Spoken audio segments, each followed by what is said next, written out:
Hello,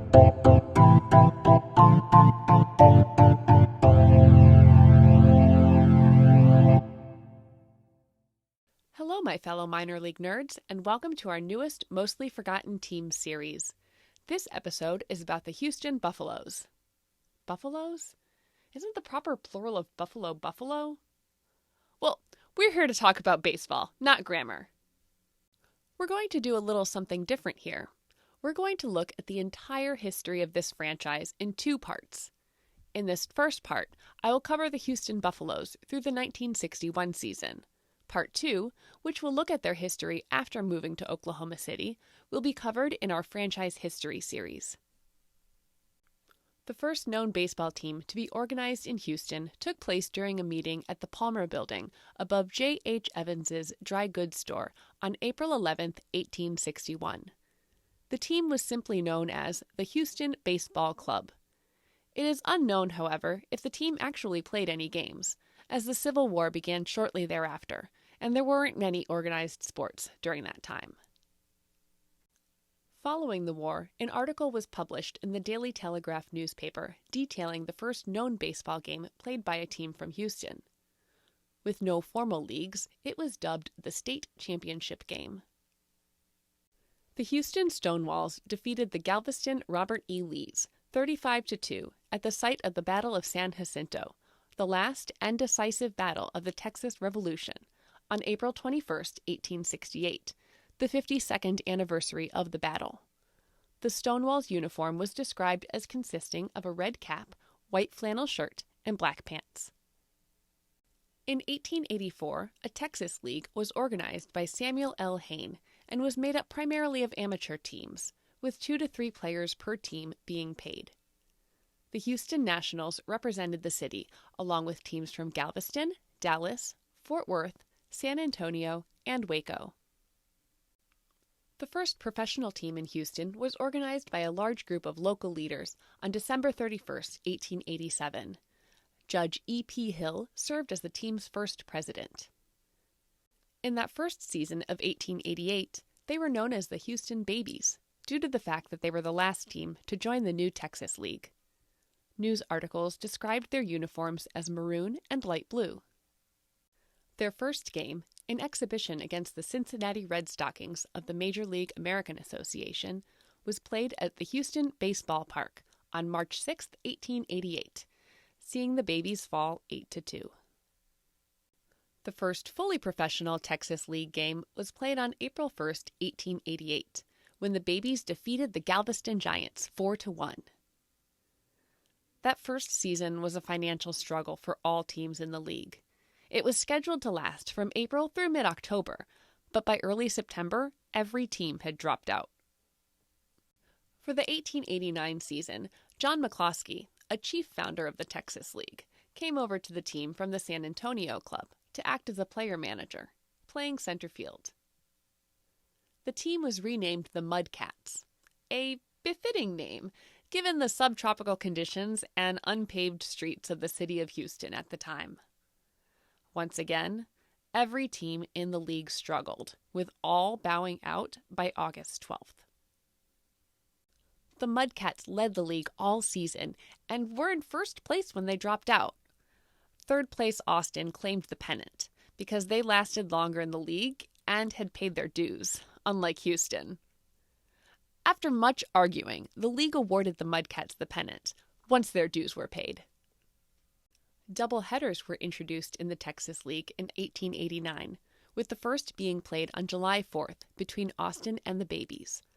Austin won both games, 13-9 and 5-2. That season also saw stats compiled for the first time, as newspaper coverage was better than in 1888. Mudcats' Arthur Sunday finished second in the league, behind Farmer Work, with a .344 average. In the next season, with McCloskey remaining at the helm, the Mudcats slipped into fourth place with a .500 record. Once again, the league did not complete its full season. The Texas League did not play in 1891 due to the lack of financial backing, as no one was interested in organizing another season. With no Texas League for the summer, John McCloskey organized a team of Texas leaguers to play out of Sacramento in the California League. The team was officially the Sacramento Senators, but some dubbed them the Texas Steers. McCloskey would not give up on the Texas League and returned in April 1892 to organize another league for the season, which began on May 7th as a 4-team league. Houston, which was again led by McCloskey, dominated from the beginning. On May 20th, they rapped out 24 base hits against Dallas, defeating them 23-19, the highest scoring game of the season. Each team committed 9 errors. Houston was the victim of the first triple play in Texas League history that season, during a game against the Galveston Sand Crabs on May 14th. By July 7th, Fort Worth and Dallas disbanded, leaving just Houston and Galveston. While the league worked to organize 2 additional teams, Houston and Galveston played exhibition games against each other almost every afternoon, with McCloskey's team winning almost every match. One notable Galveston victory took place on July 22nd in a 5-inning contest played under makeshift lights, making it the first night game played in Texas. Galveston won 9-8. A few other night exhibitions were played that season, but the first regular season night game wouldn't take place in the Texas League until 1930. Regular Texas League play returned on July 23rd after the teams were organized in Waco and San Antonio, with it being considered a second half. Once again, Houston took off, having the best record, though it was closer than the first half. Unfortunately, all 4 teams had poor attendance, and the league shut down the day after Labor Day, with the Mudcats being declared champions after winning both halves, bringing Houston its second pennant. After 4 seasons of not playing a full schedule, there was no interest in forming a league in 1893 and 1894. Even league booster John McCloskey gave up and moved on, eventually landing with his hometown team, the Louisville Colonels of the National League. In 1895, Houston returned as a member of the Texas Southern Association, which had teams located in Texas and Louisiana. Center fielder Ollie Pickering was named the new manager. While playing for the Mudcats in 1892, Pickering turned in a very impressive performance, stringing together 7 consecutive singles in one game, each a soft looping fly ball that fell into the no-man's land between either the first baseman and the right fielder or the third baseman and the left fielder. As news of the feat spread, the term Texas Leaguer became ingrained in the lexicon of baseball. His 7 hits in one game still stands as a Texas League record. In that 1895 season, the team was known as the Magnolias, taken from one of Houston's nicknames. Just like in many other seasons, the team once again faced financial struggles, causing it to drop out in August, along with teams in Austin, San Antonio, and Shreveport. In one game against Shreveport during that season, Houston lost 26-10, with every Shreveport player getting at least 2 hits and seeing them steal 13 bases.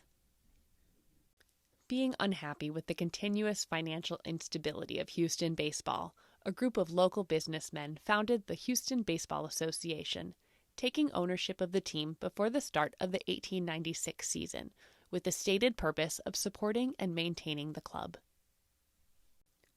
With Ollie Pickering moving on, eventually landing in Louisville with John McCloskey, first baseman Charlie "Jugger" Schaefer took over as manager for the 1896 season, the first in which the team was named the Buffaloes. The name was taken from the Buffalo Bayou, the principal waterway running through Houston. The team was loaded with remarkable talent, such as catcher Henry Coate, who had spent time in the National League, and John Roach, who pitched one season for the New York Giants in 1887. Other notable players include shortstop Johnny Kling and outfielder Jimmy "Rabbit" Slagle. The league began the season as the Texas Southern League, but was renamed the Texas Association in July. Once again, several teams faced financial difficulties, with 2 dropping out of the 8-team league on July 28th and 2 more on August 2nd. One of the teams that disbanded in August were the Fort Worth Panthers, who had won the first half title. The title was transferred to the Buffaloes, who went on to defeat the Galveston Sandcrabs 5-2 in the championship series to win Houston's third championship. It had been scheduled to be a best-of-15-game series, but the directors of Galveston, who won the first 2 games, voted to end their participation in the rest of the series after losing 5 straight. The Houston Baseball Association, unfortunately, was not successful in its mission, as the Buffaloes and most teams in the Texas Association continued to struggle. During the 1897 season, the team disbanded on August 13th, when the players quit en masse after a meager $20 gate the day before, with the rest of the league following 9 days later. The 1898 season lasted just over a month, due to many players in the league quitting their teams, enlisting in the military to fight in the Spanish-American War. The 1899 season lasted less than 3 months. The Texas League would not return in 1900 nor 1901, but returned in 1902 once again as the Texas League, but without Houston as a member. Before the start of the 1903 baseball season, the South Texas League was formed, with the city of Houston playing in the league for all 4 years of its existence. There's conflicting information as to what the team was called during this time. Some sources say they were known as the Buffaloes. Others say that they were the Angels, Lambs, Marvels, or Hands. In 1904, they started as either the Angels or the Lambs. Halfway through the season, it was announced that their home stadium, the Houston Baseball Park, was going to be demolished, with the team being evicted in June. They moved into an old horse racing track named Harrisburg Park. At the time, the city's streetcars did not reach the park, requiring fans to ride the rest of the way in horse-drawn carriages. Being such a hassle to attend games, attendance dropped dramatically, with the club losing money. The team decided to play the rest of the season as a road team, being dubbed the Wanderers in local papers. But league president Bliss Gorham would not allow it and ordered the team to continue playing home games. Stabilization finally came to the team in 1905. They moved into a brand new ballpark called West End Park, where they would play until 1927. They won the South Texas League title in 1905 when they won both halves of the season. The following year, they made it to the postseason championship series against the Austin Senators, but were disqualified with the series tied at 4 games apiece for continuing to use non-league players, and the title was awarded to Austin. In 1907, while still being known as the Mudcats, they joined the Texas League once again, returning to the Buffaloes name in 1908, using it for the rest of their existence. On October 27, 1908, they were sold to Otto Sens and J. Doak Roberts. The new owners brought in veteran big leaguer Hunter Hill, who had played for the St. Louis Browns and the Washington Senators, to be their new manager. The 1909 season started with an exhibition game against the Browns. Hill led them to back-to-back Texas League pennants in 1909 and 1910, though the 1910 pennant would be shared with the Dallas Giants. We couldn't find any details as to why the two teams shared the pennants, as the Buffaloes finished 1 game behind the Giants.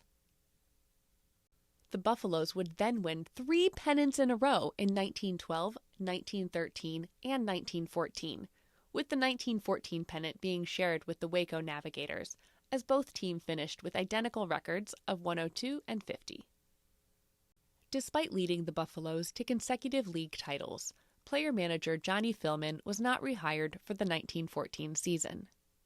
Pat Noonan, who had 2 lackluster stints with the St. Louis Browns in 1910 and 1911, spending the rest of his career in the minors, was brought in to lead the club, causing a major incident before the season even began.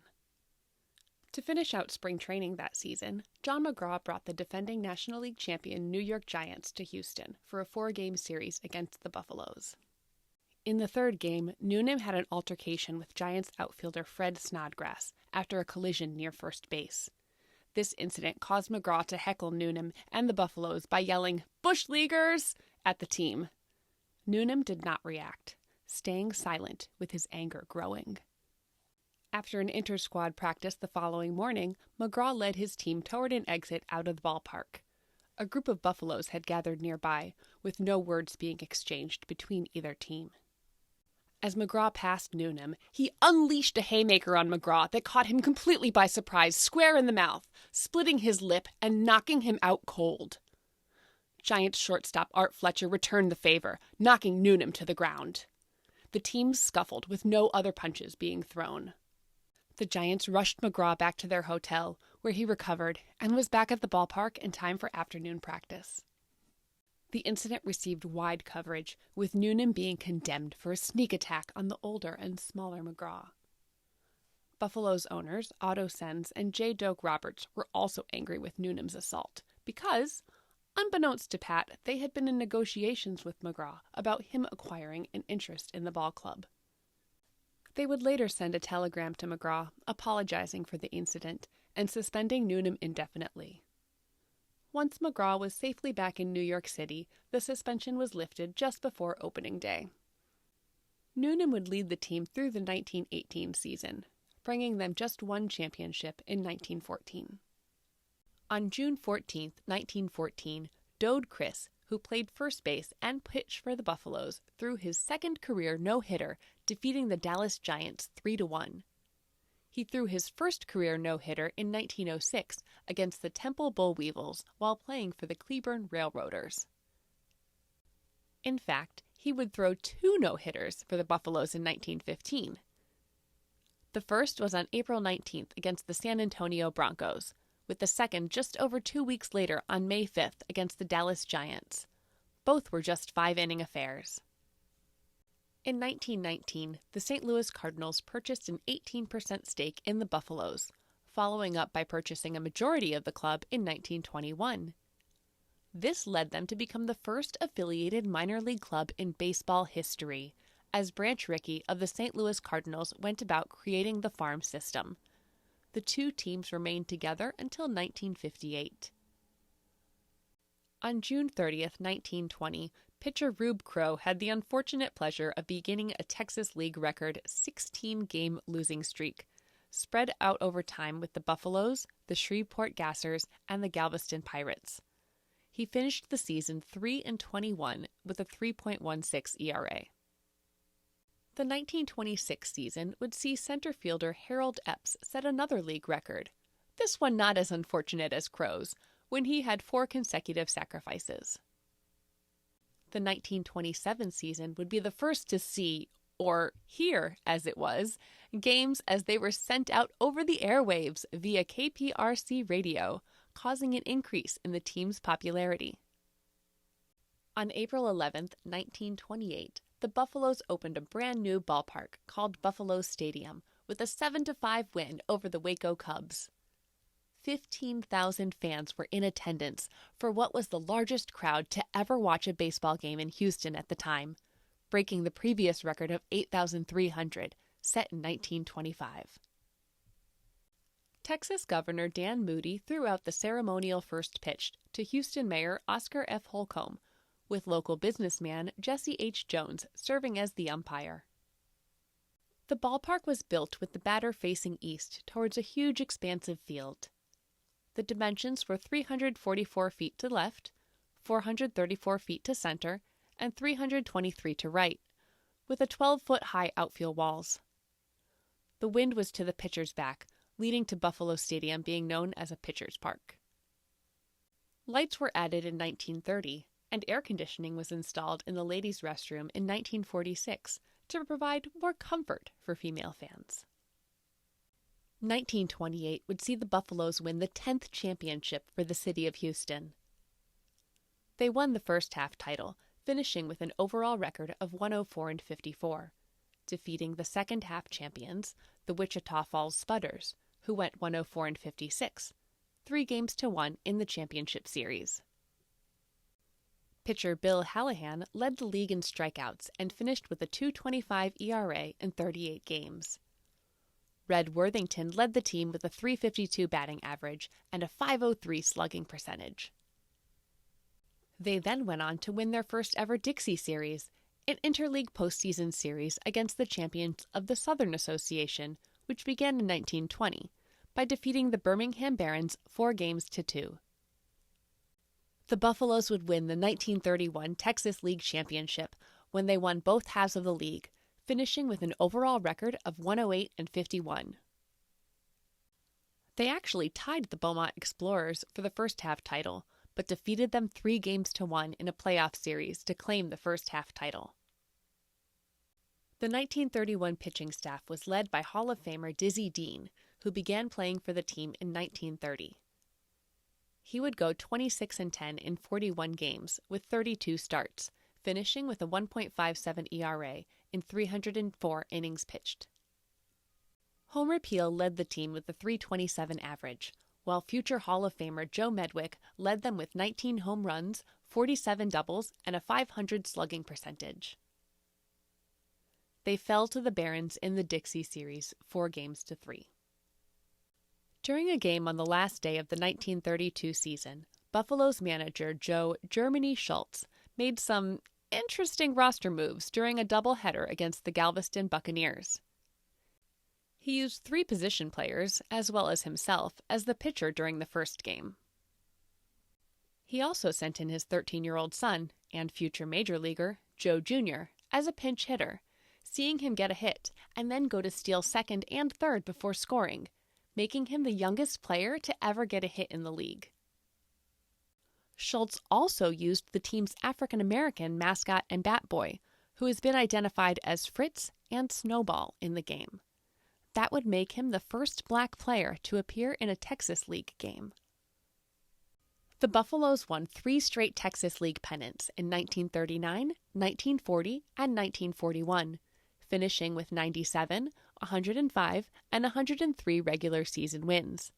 But they only managed 1 league championship in 1940, when they first beat the Oklahoma City Indians 3-1 in the first round of the playoffs, before downing the Beaumont Explorers 4-1 in the championship series, qualifying them for their 3rd Dixie Series, which saw them fall again, this time to the Nashville Vols, 4-1. During the 1939 season, pitcher Harry the Cat Burkeen threw 38 consecutive shutout innings for the Buffaloes. He would go on to have a 12-year major league career with the St. Louis Cardinals and Browns. After the 1942 season, which saw the Buffaloes finish in 5th place with an 81-70 record, the Texas League would shut down for the remainder of World War II. The league and team returned in 1946, seeing them finish in 6th place with a 64-89 record. On July 3rd of that season, Earl Dothager of the Shreveport Sports, who was with the Buffaloes earlier in the season, threw a 7-inning no-hitter against his former team in the second game of a doubleheader. Success returned in 1947 when they again won the league pennant, finishing with a 96-58 record. They swept the Tulsa Oilers in the first round and then defeated the Dallas Rebels 4-2 in the league championship series. They would then win their second Dixie Series by defeating the Mobile Bears 4-2. The next 3 seasons would only see 1 winning record when they finished in 3rd place in 1948, being eliminated by the Tulsa Oilers in the first round of the playoffs. 1950 would see a bizarre tragedy occur during a game. 50-year-old laundry worker Sanford B. Twente committed suicide inside the press box of Buffalo Stadium during a game against the Tulsa Oilers. The incident was heard by those at the ballpark, as well as those watching on television via KLEE TV. Twente would leave his seat and head up to the press box. Upon arriving at the television booth during the 6th inning, he told broadcaster Dick Gottlieb, "I got something to tell you." Gottlieb motioned him away and continued his commentary. Instead of leaving, Twente sat between Gottlieb and a TV engineer. As the engineer attempted to remove Twente from the box, he revealed a pistol, shooting himself and falling across the engineer. Directly after the incident, a camera broadcast footage of him slumped over. Police learned that a half hour before the incident, he told a waitress he was going to kill himself. Success returned to the team in 1951, seeing them once again win the league pennant with a 99-61 record, drawing an amazing 333,201 fans. They would win Houston's 14th championship by first eliminating the Beaumont Roughnecks 4-2 in the first round, and then sweeping the San Antonio Missions in 4 in the championship series. But once again, they fell to the Birmingham Barons in the Dixie Series in 6. Buffalo Stadium almost became the home of the St. Louis Cardinals after the 1952 season. Fred Sy, who bought both the Cardinals and Buffaloes in 1947, was on the verge of being forced out of baseball after being convicted of tax evasion tied to the purchase of both clubs. He was forced by the National League to put the team up for sale. The most lucrative offer came from a consortium of Houston businessmen who planned to move the Cardinals to Houston. Under the rules of the day, since the Cardinals also owned the Buffaloes, they also owned the major league rights to the city. The ballpark, though, did not meet major league standards and would need to be upgraded before the start of the season. It became a moot point, though, as at the 11th hour, Sy took a lower offer from Anheuser-Busch, who vowed to keep the Cardinals in the Gateway City. 1952 and 1953 were down years for the Buffaloes, as they finished in 8th and 6th place respectively. Their next 5, though, their last 5 in the Texas League, were exciting as they made the postseason every season. In 1954, they finished the season in 2nd place with an 89-72 record, 1 game behind the pennant-winning Shreveport Sports. After taking care of the Oklahoma City Indians in 5, they would win the league championship by defeating the Fort Worth Cats 4-1, before falling to the Atlanta Crackers in 7 in the Dixie Series.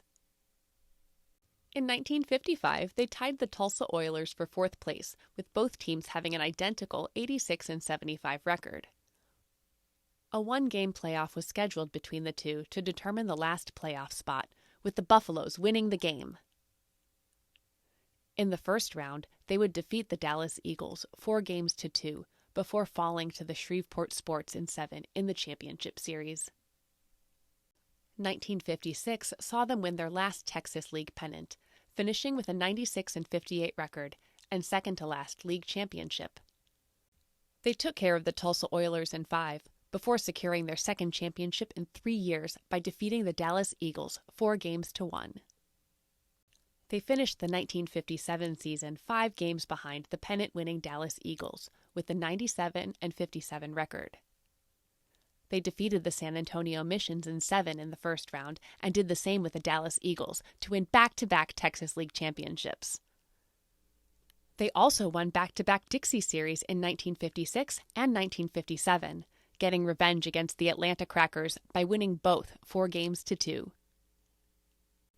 In what turned out to be their last season in the Texas League in 1958, they finished in second, 5 games over 500, with a 79-74 record, 10 games behind the pennant-winning Fort Worth Cats. They fell to Corpus Christi in 5 games in the first round of the playoffs. In 1958, Buffalo Stadium was renamed Busch Stadium to honor the Busch family. Anheuser-Busch would sell the team to Marty Marion on November 26, 1958, but held on to the stadium, retaining the name even though the Buffaloes and Cardinals affiliation would end with the sale. For the 1959 season, Marion would officially shorten the team's name to the Buffs. But that wouldn't be the only change. The Buffs, along with the Dallas Rangers, would move up a classification and join the AAA American Association. The team would play as an independent in 1959, and it would not be a successful one, as they finished in last place of the Western Division, with a 58-104 record. Their worst finish in franchise history, and the first time they lost more than 100 games since 1920, when they lost 101. They affiliated with the Chicago Cubs for 1960 and brought in future Hall of Famer Enos Slaughter to manage the team. Both moves worked, as they finished in 4th place of the once again 8-team American Association, which was good enough for the last playoff spot. though they fell to the Denver Bears in the first round, 4-3. Future Hall of Famer Billy Williams, playing in his only AAA season, led the team with a .324 average and finished second with 28 doubles, 26 home runs, and 80 RBIs. Enos Slaughter acted as the player-manager and had a pretty decent year, hitting .289 in 58 plate appearances. Future Hall of Famer Ron Santo was also on the team in what was his second year in professional baseball, hitting .268 with 32 RBIs and 7 home runs in 71 games for the Buffs. In the 50s and 60s, there were other events taking place in the world of baseball that would affect the future of the Buffs. A group of local business leaders formed the Houston Sports Association with the intention of bringing a major league team to the city. The American League hadn't added a new team since the New York Highlanders, now the Yankees, joined in 1903 when they replaced the original Baltimore Orioles. The National League hadn't added any new teams since 1892, but contracted 4 in 1899. Neither league showed any intention of expanding. That led New York attorney William Shea, whose goal was to bring another team back to New York after both the Giants and Dodgers left for the West Coast, to propose the formation of a third major league, named the Continental League, in November of 1958. The league was officially announced on July 27, 1959, and was to begin play in 1961. The Houston Sports Association was awarded one of the 5 announced teams, with 3 others expected to join.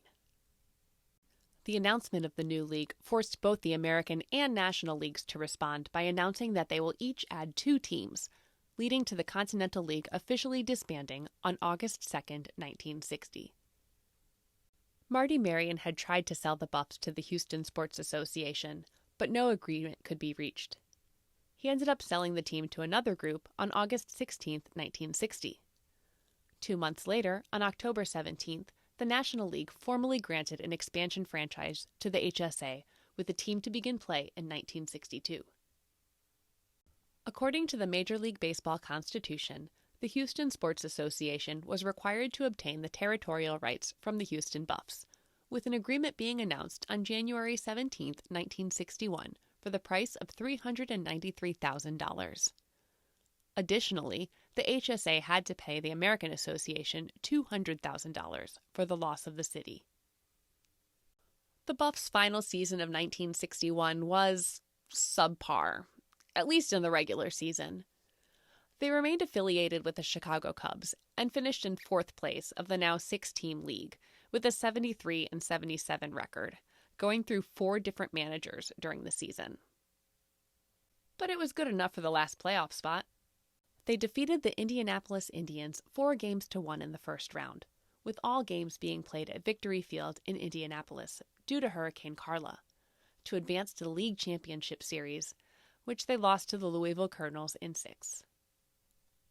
The Houston Sports Association named its new National League club the Houston Colt 45s and announced in July 1961 that the Buffs, who would now act as their top farm club, would relocate to Oklahoma City, becoming the 89ers.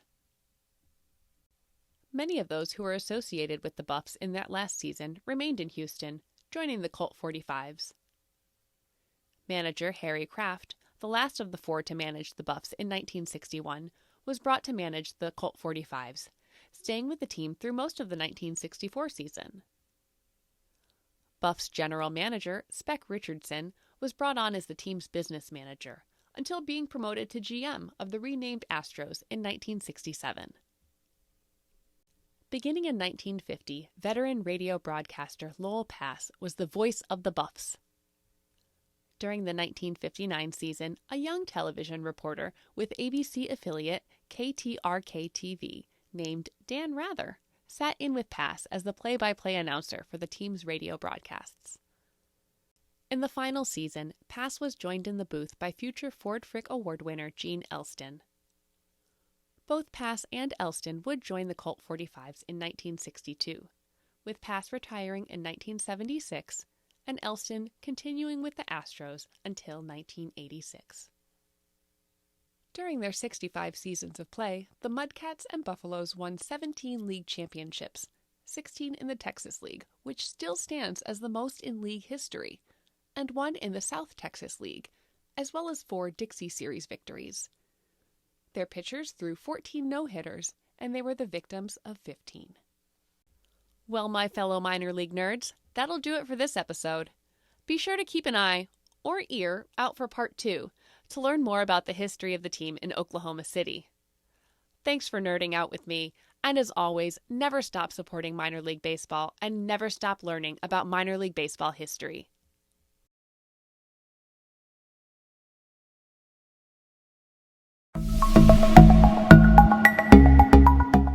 This podcast is part of the Curved Brim Media Network.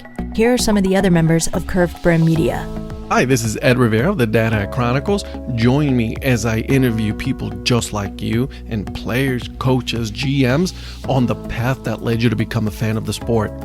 I'm Paul Caputo, and on the Baseball by Design podcast, I talk to minor league baseball teams, designers, and other super interesting people about what these minor league baseball logos mean, and I talk a little bit about ice cream helmets.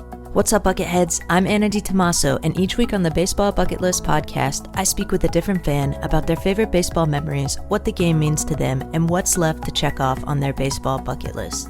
Hey everyone, it's Eric from the great state of Kansas. This is Johnny from the New Orleans Baby Cakes Memorial Museum. And we are the Earn Fun Average podcast, where we talk to a variety of guests about their love of baseball and have fun doing it. America, lower your standards. Average is what we do best.